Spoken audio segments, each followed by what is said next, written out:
for many reasons. It's a sustainable crop. It has so many different benefits to the environment. It lines up perfectly with the United Nations Sustainability Development Goals. The industry internationally is really growing. There's a lot of talk about it in South Africa, but is it real for us? How do we make it happen? How do people on the ground get to benefit from this incredible product? This is going to be, in my humble opinion, one of the most disruptive things to have happened on the planet since the internet, since cars, and all these crazy inventions we've had, because it's going to have a sizable impact. What we do need to remember, however, is that it is also very disruptive. So there are all these big colossal organizations, the fuel industry, the pharmaceutical industry, the cotton industry, all of these traditional industries that have been around for so long are going to be disrupted by this beautiful plant.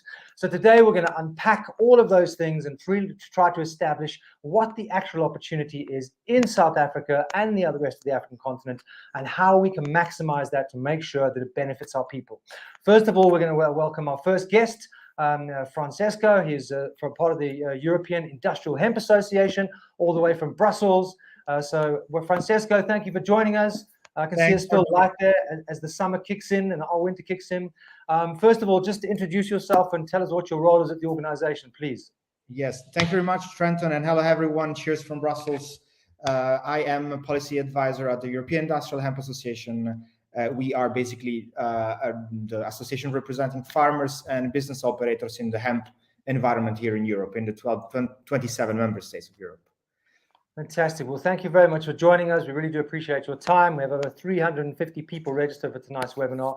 And it's also going on Facebook and YouTube. And so, really appreciate it. So I just want to quickly understand territorially in Europe at the moment, which are the sort of leading countries in Europe in terms of hemp? Well, if we look at the surfaces, for sure France is the biggest hemp producers in terms of areas, but there are other countries that are, let's say, more developing hemp extracts, which require less surfaces, and it's the case of Germany, but also Czech Republic, Poland. But it's growing everywhere. Today we have 50,000 hectares in Europe. France has 17,000, and it keeps growing because demand for hemp products is growing as well. Okay, so even in that big land massive space, there's still only 50,000 hectares at the moment, which might sound like a lot to the average person, but 50,000 hectares to an industrial scale farmer is actually pretty average. So that doesn't seem as much as we thought. And you say the majority of that is in France? Yes, indeed, and it is quite small if we compare to other cultures. There are millions of hectares of cereals in Europe, and even like flax, that is another fiber crop that grows here in Europe, is around 180,000 hectares. So quite small at the moment, but where it's small, there's massive potential. Indeed, and the increase since the 90s is exponential, plus 600% of surfaces from the 90s. Okay. So tell me, what are some of the key challenges in terms of regulation? Is obviously the key. I guess it's moving at different paces in different territories, different countries. But just give us a quick overview of what some of the regulatory challenges are that you're having that side. So let's say that it's complex because some of the topics related to cannabis are dealt with at Brussels level and some others at member state level. But overall, we've been seeing in the past 2 years very positive changes, especially when it comes to hemp flowers and hemp extracts. And we recently had last year we had the confirmation from the European Commission that hemp extracts can be considered as food supplements. So they're not necessarily like drug medicines, because depending on the content and of cannabidiol, it can be used in many different ways as food supplements or as pharmaceutical ingredient. Yeah. What do you think is the biggest potential for Europe? I mean, we obviously have amazing climatic conditions down here. Can you grow throughout the year in certain, I suppose, the southern countries? Maybe you can grow outdoors. What are some of the challenges to actually producing? What is very interesting about hemp is that you can grow it basically everywhere in Europe, from Finland to Spain. Of course, you need different varieties and you need to adapt them. Also, the agronomical practices to the territory, the soil, but you can basically grow it everywhere. Of course, it is easier to grow it for fiber in the Northern Europe because you do the dew retting, so the retting on the field. While if you are looking for more like high content in cannabinoids and you're looking for at the flower, it might be easier to grow it in Spain or Italy, for example. So in southern, more Mediterranean countries. Yeah. So just give us a quick overview, and I appreciate we're talking the whole of Europe here, so it's quite a broad question, but what are some of the key challenges to bringing this thing online? We look at the sustainability goals, we look at the planet and where it's at the moment. We from a hemp cannabis perspective, as people in this industry, we know how urgently we need this, but what are some of the key challenges to getting this moving?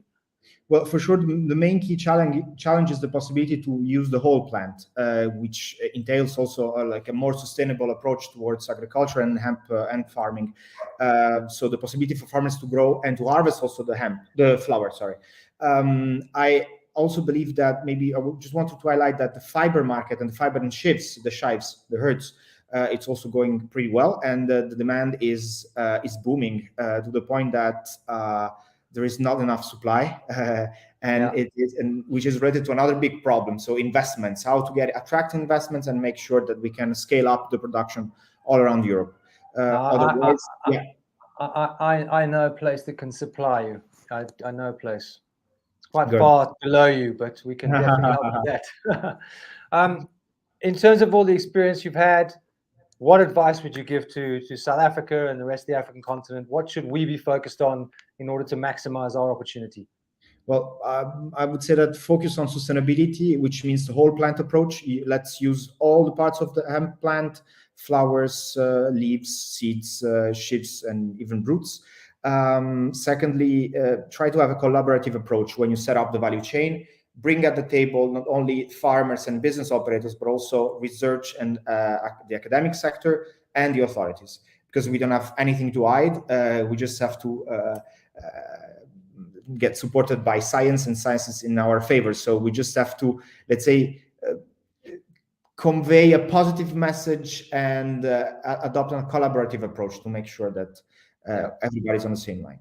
Well, that's what this is about, isn't it? Ultimately, I mean, this is a plant that can really, really have a seismic impact on saving our planet. And the reality is we have to collaborate to do that. This is not about self. This is about, and in South Africa, we call it Ubuntu, which is all about togetherness and working together for the greater good of humanity. So I think it's a massively important thing. Perfect. Then the perfect word for the for hemp. And maybe one last point, which is for me very important, is the choice of the varieties.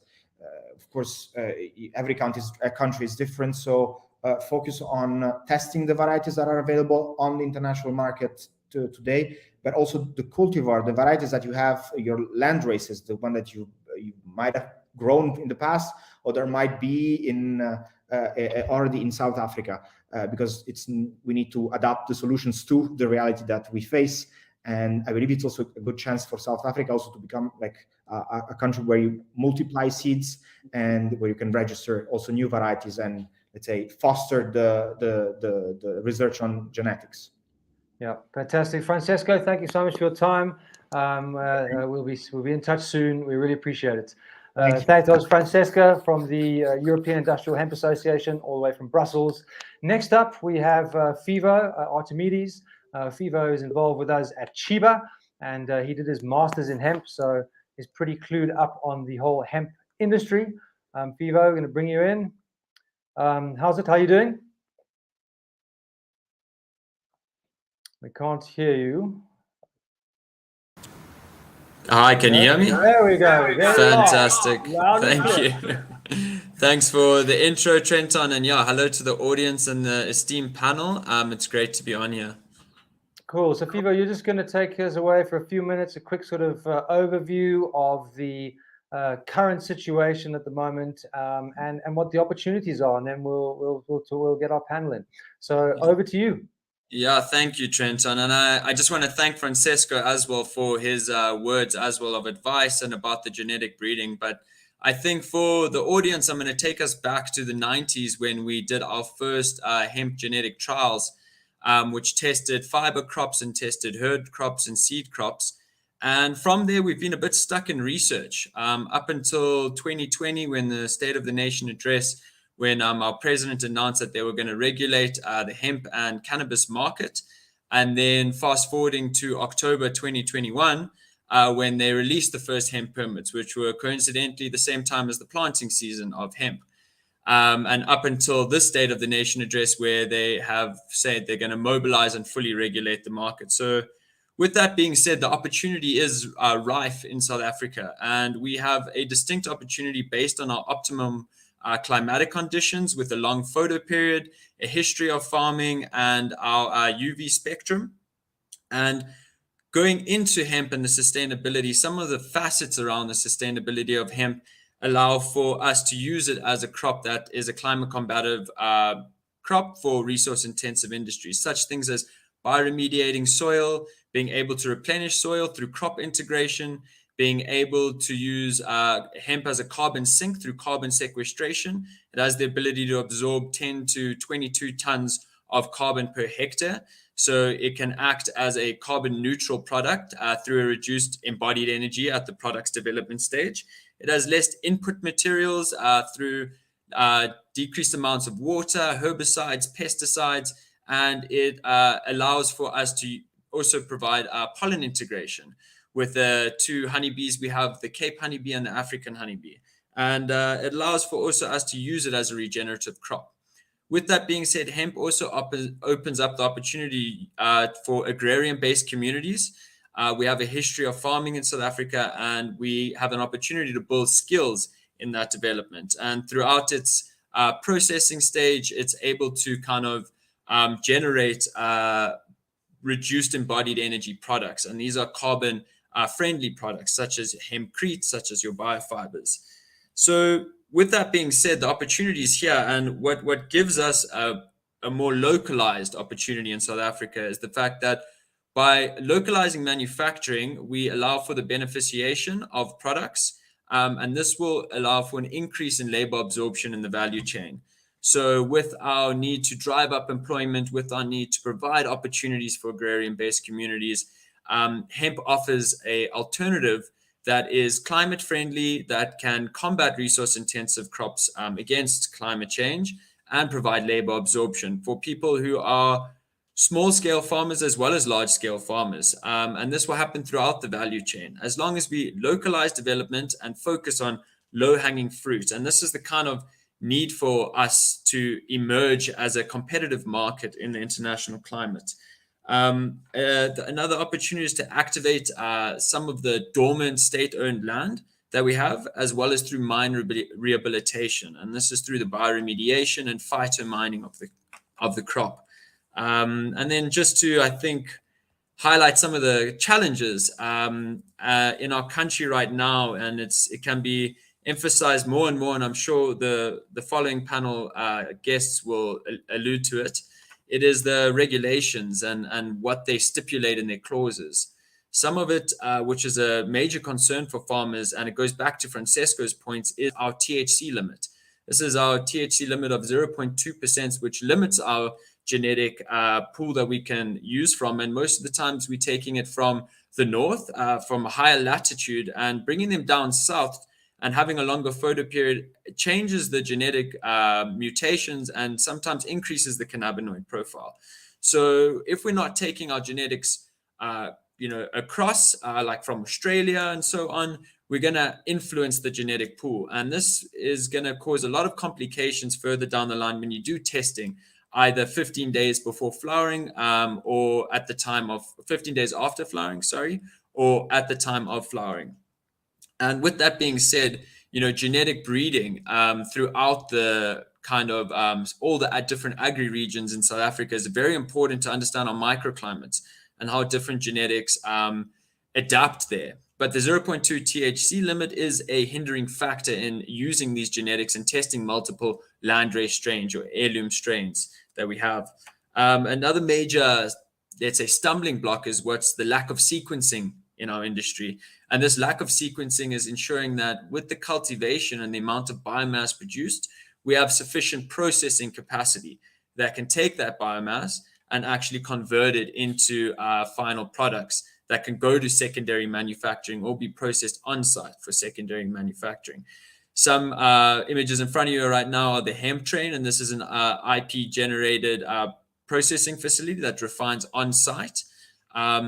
And these types of processing facilities are a prerequisite for an industry that's producing large-scale biomass. This is the fiber track, which is another international example that uses hemp biomass to make it into the herds or shives up in Europe, and the fiber into primary and secondary fiber, as well as the leaves and the seeds. This is a mobile decorticator device, which might appeal to some more local, regionalized, small-scale farmers, and ensuring that these processing facilities are within a viable proximity to farms, so the traveling distance doesn't add as another financial burden to the farmer, is also vitally important. Another stumbling block, I believe, is the application and the licensing sitting with the Department of Justice, where they are basically bottlenecking a lot of the hemp permits which have been submitted now, based on the fact that it could be represented as a narcotic, it could be seen as a medicinal substance, and the lack of maybe capacity and the lack of awareness in the Department of Justice as to what hemp offers outside of its cannabinoid profile is extremely important, and that needs to be expedited and allow the hemp permits to flow. So just to give a quick broad look at South Africa, that's where we stand, and that's something that our country has. And looking at international markets, our global market size is estimated at 4.1 billion, and we have certain examples like the textiles, personal care, as well as the food and beverages driving up those major services. So where is South Africa going to be in this exponential rise of the hemp industry? What is our niche going to be? How are we going to focus? And should government be the one to incentivize hemp farmers to say that we are going to grow a social housing product, so all the hemp farmers are required to grow hemp herd? So we get accredited hemp herd, and we get to stop importing our herd. And then the farmers are incentivized to actually grow our genetics for herd. So maybe the decision needs to be made top down, so we're not trying to fill all the niches of industrial hemp, so that we can focus and strategize and provide realistic opportunities in our climate, in our economic climate. So yeah, over to you, Trenton. Thank you so much. Right, so I have a question for you. Can you get high from smoking hemp? I mean, you can try, but there is smokable hemp flower on the market, which could be a possibility for South Africa. So we ran a poll, and 7% or 11% said yes, 56% said no, 5% said not sure, and 27% said depends on the THC content. So there are some people who know what they're talking about. But yeah, you certainly can smoke it. I mean, you can also make things like this. You want to tell us what this is? There's a hempcrete block, and that has a lower carbon footprint. It has a higher R value and U value, and it's extremely light, because you can see you can see Trenton playing around with it. So that's all we can make, and RDP houses out of that, which breathe and are fire resistant, and etc. We can go on forever. Vivo, thank you so much. Really appreciate that inputs and insights as always. Enjoy the rest of your evening. Right now, we're going to cross over to the panel of guys. We've got a few people, so we just want to bring them in. We have Nati. Can't see Nati, but he's popping in there. So yeah, how's it, Nati? How you doing?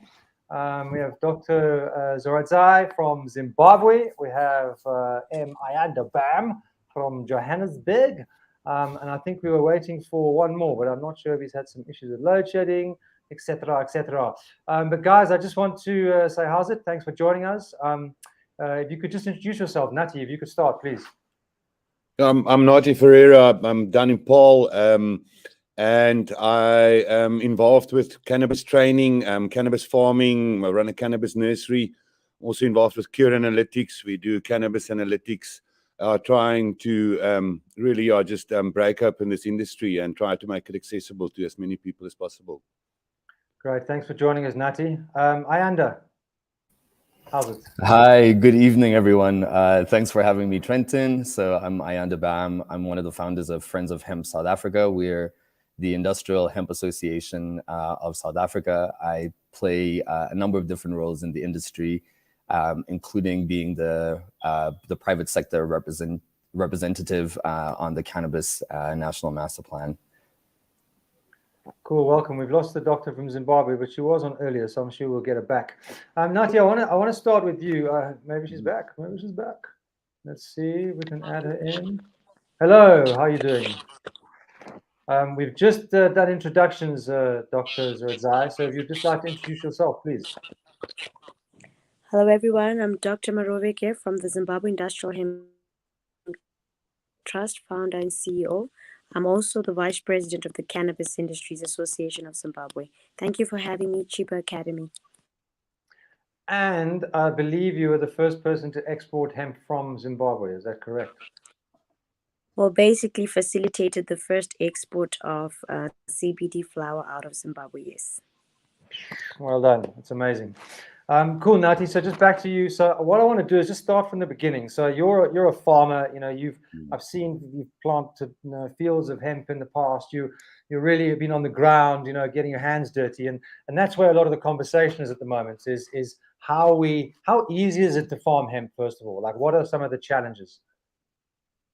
Look, Trenton, we've been playing around it with what's been available in South Africa. So a lot of the seed that we got our hands on came into the country illegally or through the few seed banks that were in the country importing seed already. So we had limited resources to play with, but we really wanted to get our heads around what hemp is and how it compares to cannabis, because a lot of people got used to growing cannabis, but what this thing called hemp is. My initial interest in hemp really was when we started looking at all these marginal pieces of land around our cities that used to be forestry areas, where we've got thousands of hectares very, very close to our big towns and cities that were covered in pine forest. And then the Western Cape placed a moratorium on future planting of pine trees. And we needed to find solutions for these communities that were third and fourth generation forestry workers. And we looked at hemp, and that was my first interest. And we very quickly learned that the Western Cape is not suitable for the production of industrial hemp, because we need to grow it in a summer rainfall area. We years away from finding the winter rainfall varieties really to grow it in my area. And that's when I also started to expand my interest into the rest of the country and linked up with farmers further up into different climates and started to play around and to see what grows where. But really, I mean, we had our hemp permits with the previous issuance when they were still with SAPRA. Now we at a situation where we have to go back to the police and get our own police clearance. They wait for the new tranche of permits. So we excitedly awaiting that. It's not as easy as it sounds in a rural area, but yeah. So that is basically where I come from. Just quickly give us some of the parameters for applying for a hemp license. Okay, so a hemp permit. You work through the Department of Agriculture, Rural Development and Land Reform. It's quite a bit of paperwork. You need fencing. You need to prove that you've got security. It's not as strict as it was with the old SAPRA permits. They don't have very, very strict guidelines yet, but there's quite a lot that you have to comply with, quite a lot of paperwork. And then they process it. There's a few to and fro. And then they, at some stage, they told us that the permits are lying with the Department of Police for police clearance. And then a few weeks ago, they came back to me and said, "Now I have to go to the police station to get police clearance." And that is where we're at. So that is the basics of it. You need fencing, which is obviously for a lot of people one of the issues. And then that whole act, but just with fencing, is your whole crop area has to be fenced, and you have to have security in and out. Yeah.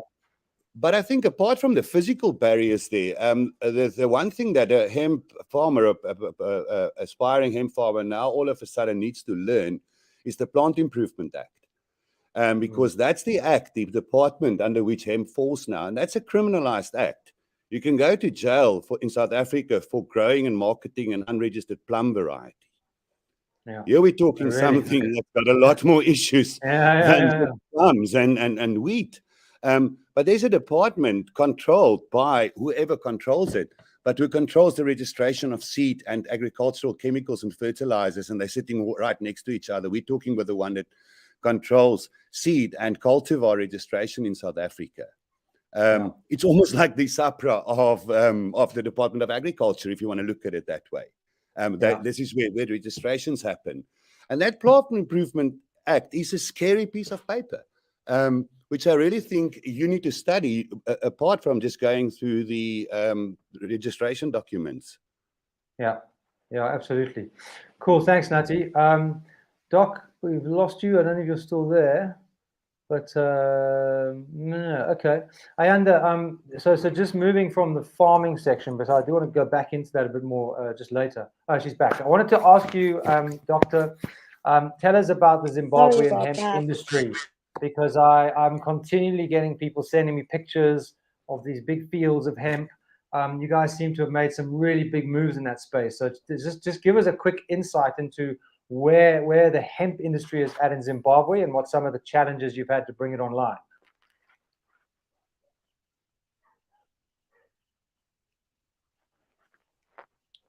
Did you catch Trenton, that? I lost you there, but if I got your question, was where is the Zimbabwean hemp industry? Okay. Yeah, so typically almost the same. We've separated medicinal cannabis from industrial hemp in Zimbabwe, and most of the activity, if you're seeing any pictures, any fields, it's really mainly industrial hemp players. But I think we are also at that experimental stage where most farmers have just taken a risk. They're really also just experimenting with the crop. We haven't done much research on different climatic regions. I think we have 4 to 5 regions in Zimbabwe. And most of the varieties we've been getting are from Europe. So their performance varies. And these are like players in the private sector who are your usual commercial growers of tobacco, cotton, who can actually afford. I think hemp here is being grown mainly for the CBD flower. We are not yet at the grain fiber stage, and you'd find it's still a bit capital intensive for your ordinary small scale farmer. So the guys who are doing are just like your commercial growers who have some little bit of money to throw around and experiment, and they've bought seeds. Some have performed, some have not performed. But I think it's picking up. So from that, most of them have paid their school fees. If they're going in for a second crop, they now have experience. They now know the standards, the SOPs, and obviously which genetics to use and not to use. So yes, we do have a few players, and our industrial hemp is regulated under Ministry of Agriculture as well. It's not a very difficult process if all your paperwork is in order. You do need a police clearance, like what Nati just said there. But it can take you to 2 to 3 days. You will have your permit if all paperwork is in place. They are not very prescriptive on the security measures. You know, it's more like whatever security you put for your potato crop or tobacco crop is basically what they're looking for. So it's not so prescriptive like, oh, you know, you need to have cameras and things like that. No. So it's picking up. Most of the value addition has come from hemp, CBD oils, tinctures, edibles. Not so much the THC side. That medicinal cannabis side has really struggled. So that's where we are so far. Thank you. So I just have to ask you, I think my ears got blocked. You said, did you say it's up 2 to 3 days to get a permit? Yes, 72 hours, yes. Wow, that is very efficient and very fast compared to what we do. Just quickly, I want to just check. So you've obviously got all this hemp that you're growing. What is the dialogue around industrialization? Are you focused on sort of micro products, you know, home products, whether it's, you know, oils or cosmetics? Are people already making those? What's happening with the hemp? You know, have you got dehumidification plants coming online? Like, what's happening to all this biomass? Okay, so what has been happening is the Zimbabwe Industrial Hemp Trust is mainly focusing on the industrial applications, the research and development. So most of these companies or these farmers who are doing hemp for the CBD flower, they donate the biomass to us, and we do experiments. So to date, we've experimented with making paper. We've really advanced with paper making. We've got about 10 samples of paper, and then we've also experimented with hemp pellets for fuel, for alternative to fuel, especially like for curing tobacco and things like that. So that's what's happening with the biomass. And then the flour, obviously, these guys made packaging it and waiting for the export markets. So at this stage, I won't lie, we don't really have a deliberate national program, you know, to say what are we going to do in terms of like what you guys have done with the master plan. In Zimbabwe, we are still having dialogue. So what we have decided to do is to engage stakeholders in very streamlined conversations through the Cannabis Roundtable Zimbabwe. So you'll see that on the 19th of May, we actually have an event. This is specifically for the medical sector, the health sector. So it's the Minister of Health, the stakeholders discussing about the opinion of the doctor in terms of cannabis being an alternative medicine. Because I think Zimbabwe is not open the local market, especially for THC. We've been told it's strictly for export by government, which doesn't make sense because then you can't build an industry based on exports, right? So it's been quite a challenge. And now, because we have over 60 medicinal cannabis licenses that have been issued to date, these guys are stuck because the markets have been fluctuating globally. It's really hard to get THC markets. So we are trying to open the domestic markets, trying to have conversations around the accessibility of THC products in our pharmacies. CBD is not so much a big deal. It's like the regulator kind of just turns a blind eye. But we are seeing challenges with THC value-added products or even the production of THC. Well, this is one of the challenges, and Prohibition Partners came out with a very short report on Africa a few months ago, which highlighted the fact that as Africans, we're just completely focused on exporting and not focused on how we can actually, benefit on the ground from the medicine that we can get from cannabis and hemp. So it is a bit frustrating. Just do we run another poll? Is hempcrete more bend resistant than steel? We have yes 75% and no 25%. So it is actually 6 times more bend resistant than steel. So there are so many things we can do with this plant. I promise you now, we're going to sit back in hopefully 5 years, worst case 10 years, and we're going to go, were we absolutely mad to ban this plant? I promise you now, those are going to be conversations. Our kids are going to look at us and think we were retarded. So the faster we can move this forward, the better for everybody. Ayanda, you've been doing lots of work in this space, hugely experienced and have lots of insight across the sector. Let's talk about, so we've got all the growing happening. What do we need to do to bring this online? Like, what does it actually take? And there's obviously different levels. There's kind of entry level, there's mid level, there's high level. I know that internationally they've made 2-seater planes out of hemp. They've made movie cameras out of hemp. I mean, the list is endless.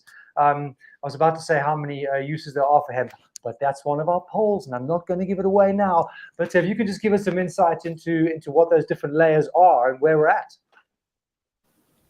Sweet, thank you very much for that, Trenton. I think some of this was covered a little bit by Pivo a little bit earlier, but I think the major thing for me on the hemp side in South Africa, particularly when we're looking at sort of whole plant use, has to be sort of the issue of building up sufficient demand and making sure that that's secured. And then working backwards on sort of engineering the value chain to make sure that you can actually meet what those demand requirements are.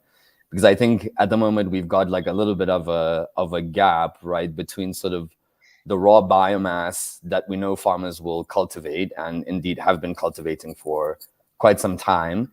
And then you've got sort of the uptake, right, by manufacturers, but without much capacity or capability sort of in the middle bits to actually convert that biomass into a usable product. But I think part of processes like the master plan are also built around this principle of compacting. And compacting, for example, around demand might mean, for example, in a place like China, where the state decides to procure, for example, all military uniforms that need to be made from hemp, right? So there's sort of some kind of content localization requirement that basically encourages different manufacturers to absorb hemp into their various supply chains and to think about sort of the switch out. So I think it's really starting at the demand side first and then working our way backwards, because I don't think we're going to have much challenge on the growing side. No. We're obviously hampered quite a bit by the regulations and the inability to use the whole plant. I think this is something that's really critical.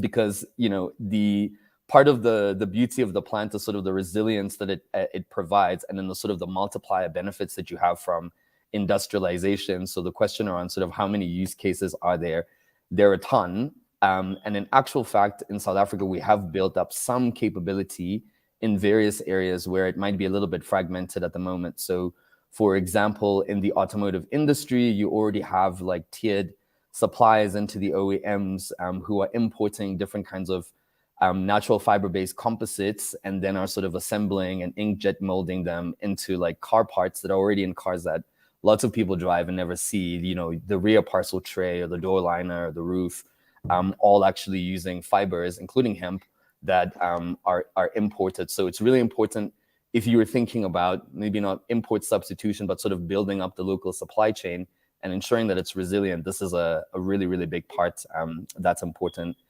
I think the other thing that's quite key here is around the regulations. I think the one thing is just in general around the Drugs Act, and the fact that even at the moment under the Plant Improvement Act, you still have quite a number of challenges simply because of the Drugs Act and the criminalization of the whole plant. So the uses of CBD that hasn't really been offered up under the Plant Improvement Act, that still sits under the Medicines Act, that I think is particularly constraining. The Medicines Act also prevents the manufacturing of products that are used for human or animal ingestion, at least in its raw form. So I think that's going to be quite a big challenge. The THC limits, but I think fundamentally the standards, right? You know, you were just showing, for example, that hempcrete block, right? How do we convince the various associations to ensure that there is some inclusion of hempcrete, for example, in the building codes and in the standards, so this can actually become something that you know, property developments, the construction industry can actually start to use as a replacement. Because mind you, it's not just the hempcrete block, for example, but you know, the rebar, the reinforcement that goes into concrete that's made out of steel, that actually can be made out of hemp as well.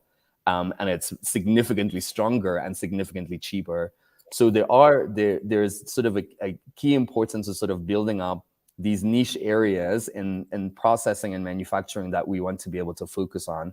And I think there are a couple in the textiles area as well. We have some capabilities. But again, the problem with this sector is it's really quite fragmented.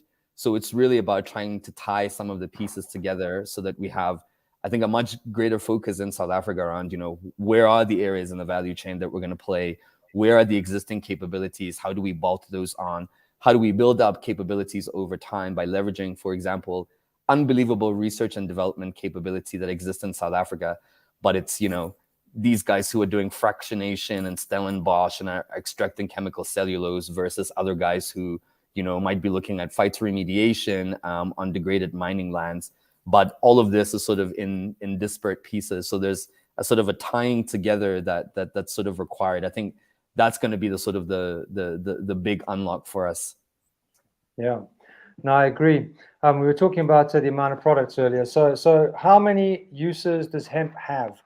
And over 50, we had 22% said over 50, 25% said over 5,000, 47% said over 50,000, and 6% said over millions. The correct answer is over 50,000. That is a lot of things that we can use it for. Nati, when we're talking about you know, people on this webinar right now from across Africa who are looking at this going, what is the opportunity for me? You know, I don't have huge or limited cash. I can't hit it at the top level. You know, you're growing hemp and you've got biomass, and what do you do with that biomass? Who's buying that biomass, or who's in the market for biomass? And if you had, you know, 10 people come to you and say, we want to start a little micro business, what advice would you give? Where would they start? Trenton, a lot of what we've done up till now, we've done under the cover of our Constitutional Court ruling. So we've been growing hemp quite a lot, and we have not been allowed to sell our product from it. But I've found amazing value in it.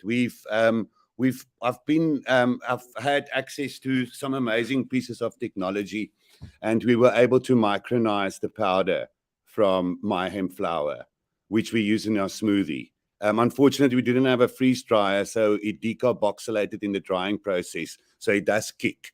that's a smoothie with a serious kick. It's for adult consumption only, because some of that, and we were all over that THC level with him. So the THC were activated. It also showed me the value of THC levels in food products, where it does multiply very quickly into high milligrams of THC if you bake with a powder or something, even at a low level. But that powder I'd analyzed. I spent some money at microchem analysis. I want to show that to Sapra, who reckons there's no nutritional value in hemp, but that we eat. Then I've also found amazing value in just feeding it to my pigs. I've got the healthiest little group of pigs. I've got friends that fed it to their cattle. That's really multiplying the value. It's some of the best things that people can do on site with it is actually just to feed it to their cattle. I know there's issues with the legality of that, but they can't really stop you treating and feeding it to your own cattle. So there is definite value in that. And then we've seen, and then I have chipped sort of just on a hammer mill. We've chipped herd, we've played with that, we've separated, we make good animal bedding that way, which we can also utilize and sell. We can make our own herd. And I think that is key, Trenton. If we think about where we stand with hemp at the moment, we're talking to an educated, sophisticated population that has access to the internet for the past 20 years. And it's a difficult task to convince them of the benefits of hemp.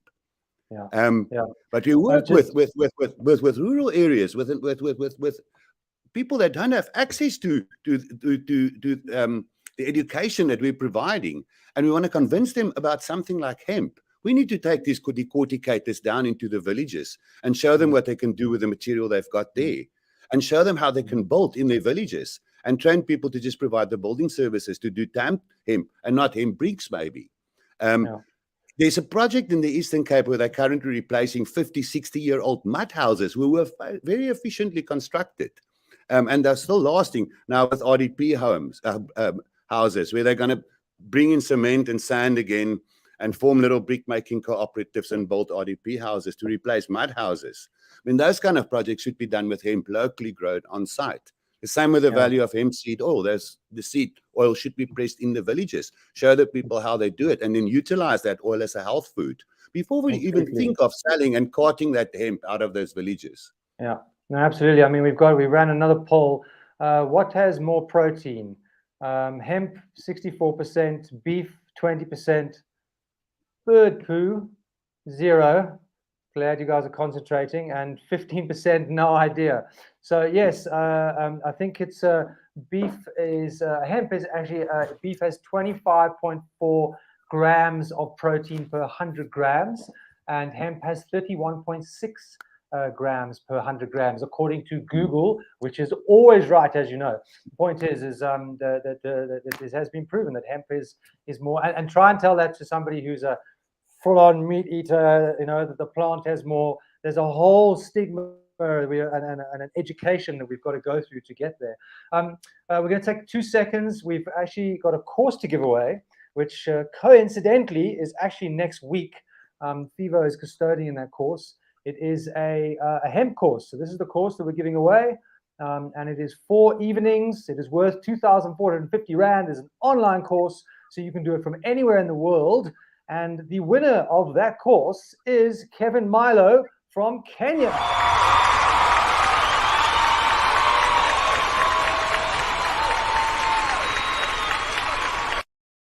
So congratulations. That course starts next week. We'll be in touch with you with all the details. I think the doc is there in the background. Let's see, because there's a few questions that are coming for her. Are you there? Have you got load shedding? Do you have load shedding in Zimbabwe? Yes, we do. Power cuts. So Okay. I'm trying to just find out what happened. Cool. Well, we can see you nice and clearly. There's 2 questions actually for you. So Please pose them. Yonga is interested to know firstly which country Zim is exporting to hemp, and then another question: does the cigarette industry lobby against hemp in Zimbabwe? Those are 2 questions for you. Okay, so first question: Zimbabwe has been mainly exporting to Switzerland, and then we haven't had any visible. I would say we haven't had any visible resistance from the established industries, mainly tobacco. We've actually seen tobacco players transitioning and considering cannabis. The lights are back. Considering what do you call it, cannabis as an investment. So we've seen a lot of tobacco players actually getting into our sector, but not so much to lobby against or to even the pharmaceutical side. We haven't really seen that yet. Most of them are actually interested, but they're just not very knowledgeable about the industry. I hope that answers Well, the question. yeah, it does. I know that the tobacco companies are obviously looking at, CBD flower, cigarettes, for want of a better word. And I heard something a bit disturbing the other day that one of the big guys are actually taking CBD flower, but also adding tobacco in, just to make sure that the nicotine addiction is still there. So again, one of the big industries that is being disruptive, but are taking moves, as many others will, to divide and conquer and try and dominate where they can. But I think there's great opportunity for micro businesses in this area. Just the other question that I think Yonga asked was, where are you guys generally exporting to from Zimbabwe? It's mainly Switzerland. Okay, interesting. Thanks for that. Ayanda, you operate on various different levels, walking the corridors of the powers that be. What do you think it's going to take from a government perspective to really open the floodgates of investment? Because at the end of the day, we do need investment. We need international investment. We need local investment into dehortication plants, into processing, so that we can really industrialize. We can start on a small level, which we're going to do come hell or high water, because we need to and we will. But to get it to that next level, what do you think government needs to do to just open those floodgates of funding? So I think the easiest and most important thing to do is to make the amendment to the Drugs Act. That would be the single biggest thing, simply because the classification of hemp, even under the Drugs Act, as a narcotic, basically means it doesn't allow for financial intermediation. So you couldn't go to like an APSA, for example, and get working capital finance. So the Drugs Act is a major issue because it restricts lots of folks from actually being able to participate and to provide funding. So that's the really, really big one. The other one is also just around being able to, once you've sorted out the regulations, making sure you've got market that's confirmed, because once you've got access to market and guaranteed offtake, it becomes much easier to be able to unlock kind of the funding gates. There's actually quite a lot of capital that's waiting to be deployed in South Africa. The challenge is that until you have some legislative certainty, it's going to be very difficult to take on the risk, of sort of putting down quite a bit of cash in this area. There are other areas, for example, that are lower risk, and I think a lot of them just needs to be stimulated by some demand. And once we've got, I think, that sorted out, we should be able to get quite a long way. The other thing is, I think what hasn't been considered is that there are other funding mechanisms even within government, right? So government has various incentives and even subsidies for like some other, I think, industries, for example, like cotton, that we might disrupt in hemp. But those incentives have not yet been extended to hemp. So you couldn't, for example, get like an agro-processing scheme at the DTIC or the Black Industrialist scheme, or any of the many other incentives that are available. So I think government needs to enable those to be inclusive of industrial hemp. And I think that would be really key. And do you think there are certain areas that we should focus on? So, 10 years down the line, do you think we should be focusing on, foodstuffs? Do you think we should be focusing on trying to build airplanes out of hemp? Or is that a little bit too far down the chain for us? Where do you think the focus should be, based on our culture, based on our environment, based on our economic sort of stratosphere? So I think the big opportunities are going to be, I think, in food and beverages, and I think the translation of hemp grain and the conversion of that into like different kinds of like powders, or the pressing of it into oils that becomes an input into the food and beverages, but also into the nutraceutical and sort of wellness space. I think that's likely to be sort of a big area for us. In terms of textiles, I think probably in the first phase, like non-woven textiles, so those that are not used for like clothing and apparel, because we need kind of a type of quality of fiber that we're not yet able to grow. But later down the line, as we build up that capability, I think we could be making composites for aviation, for example. But I think the big area we should focus on is really around the herds and figuring out the use cases around this, simply because this makes up the bulk of the biomass that you're talking about. So when you're thinking about how to sort of deploy this, it might be a good idea to sort of start there and maybe looking at construction. There is sort of a huge sort of these expanded public works programs, lots of investment in the construction industry. If we're able to sort of look at that off of the back of sort of a rapidly industrializing, I think, African continent, we might be able to have a sustainable supply of material that can be grown by smallholder farmers, for example. So those are some of the areas, but I think it's going to be sort of a graduation over time, right? I don't think we're going to sort of make one leap and then tomorrow, we can address the whole market. It takes time to sort of build up a capability stack when you're trying to industrialize.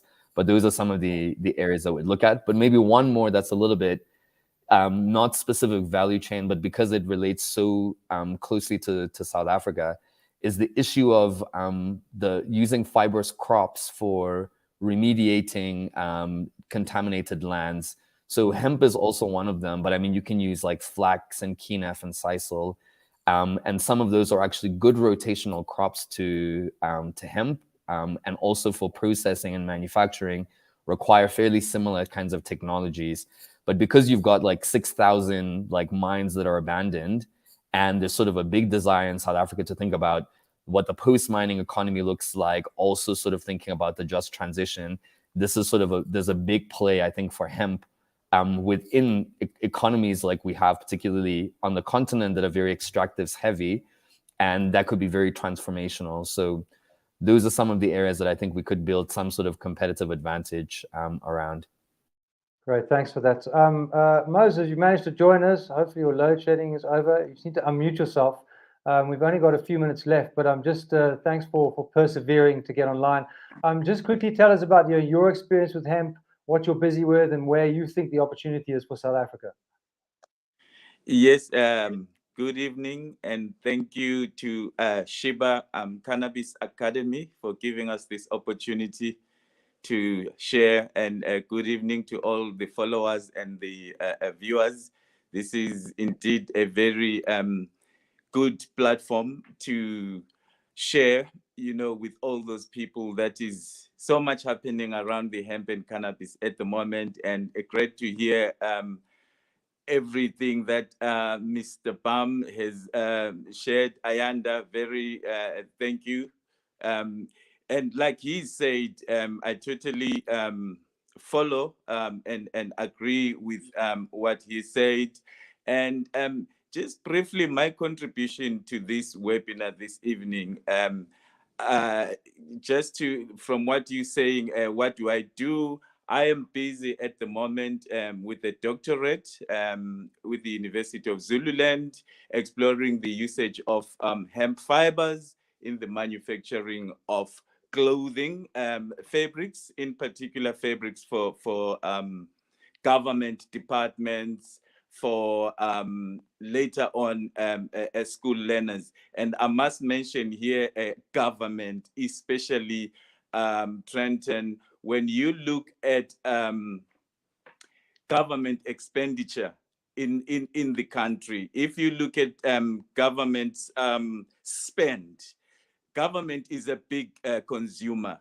Government buys paper, government buys uniforms, government buys fuel, government buys, if you look at the budget, 40% sometimes to 45% of consumption is government.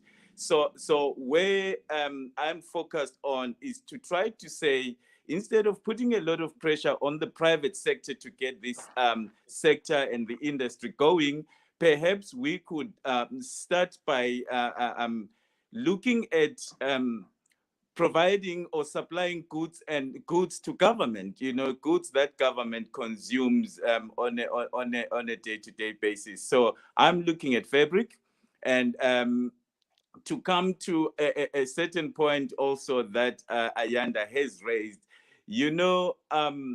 farming, basically, we depend on seed.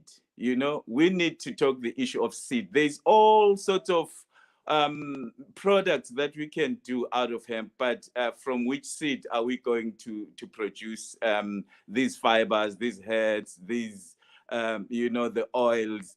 They need to be on the South African market, seeds that are accessible to every farmer. It's like any other crop. If you want to grow beans, you just simple, the bean seeds is so very readily accessible.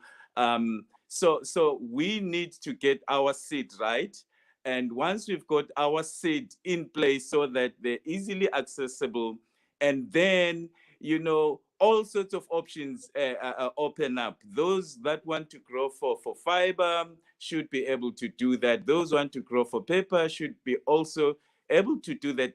There's so many opportunities in hemp. Not even one person. I see sometimes the people almost like fighting to be in the front, fighting to be ahead, or this person and that person got the permits, and so many people are applying for permits, and to a certain extent, I think government is trying to keep out and limit and regulate.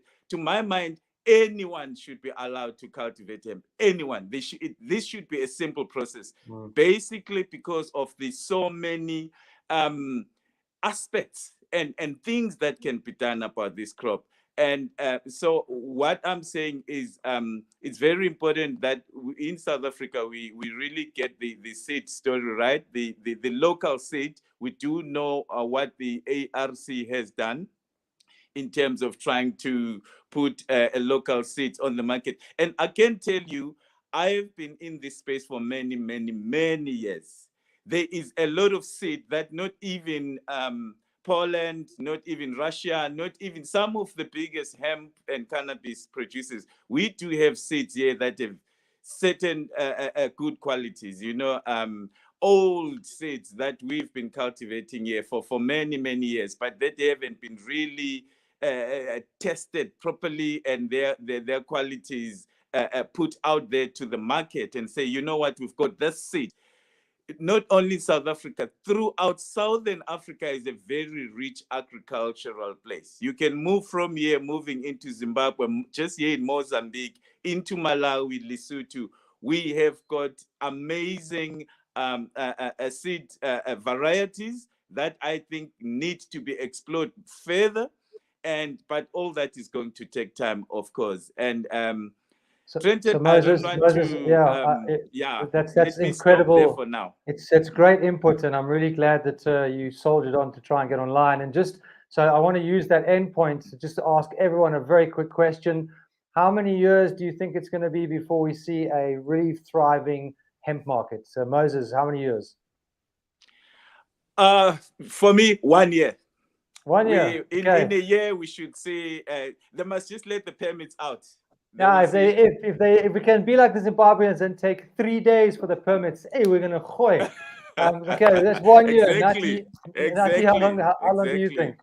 I'm very bearish. 7 to 10 years before we see a proper commercial hemp industry. Yeah, I think you've heard this from me as well. I'm with Nati. It's a 7 to 10 year journey. Maybe faster in some other categories, but I think as a whole, that's what we're looking at. Okay, Doc, what are your predictions? On the African continent, definitely a decade, but I think in the southern region, we might be looking at a good 3 to 5 years. We might be seeing some real action. Yeah, okay. We just got to work hard. This is such a bigger thing. This is bigger than hemp. So I know you guys are deeply in the hemp space, and we salute you for pioneering and pushing it forward. We need this plant, and we need hemp to come online as quickly as possible. We desperately need things that can reverse climate change and help with the environment that we live in. So guys, thank you so much for joining us. We've had almost 250 people on this webinar tonight. So from wherever you are across the continent or other parts of the world, we really appreciate your time. There will be a rerun of this, which we will put out to the people who didn't manage to join us. But everyone have a good evening, and let's keep the hemp fire burning, guys, and make it happen. Ciao. Thank you. Cheers.